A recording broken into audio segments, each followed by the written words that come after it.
In today's video, I'm going to teach you how to allow emoticons in Outlook. First, go ahead and open Outlook on your computer.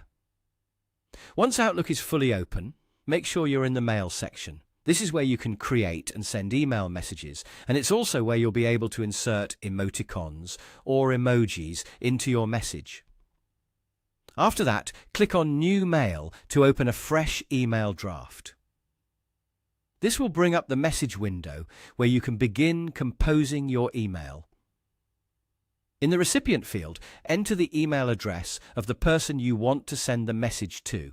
Then move to the subject line and type in your subject. It's always a good idea to make the subject clear and relevant, so the person receiving the email immediately understands what the message is about. Now, click into the main body of the email and write your message as you normally would. Once your text is in place, you can add emoticons to make your message feel more friendly, expressive, or personal. If you want to use the built-in emoji option in Outlook, look above the message area on the toolbar. You should see an emoji icon there. Simply click it and a selection of emojis will appear. From there, choose the one you want and it will be inserted into your email. There's also a quick keyboard shortcut you can use, which is often the fastest method. On your keyboard, press the Windows key and the period key at the same time. When you do this, the emoji panel will pop up on your screen. You can then browse through the available emojis and click on the one you want to add to your message.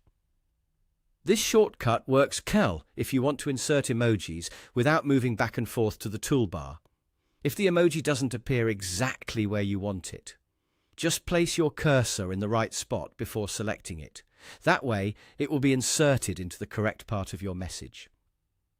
This can be especially helpful if you're using emojis in the middle of a sentence or at the end of a paragraph. And that's it. As you can see, adding emoticons in Outlook is very simple, whether you use the emoji button in the email toolbar or the Windows and period keyboard shortcut. Once you've added the emoji you want, you can review your message and send it as usual.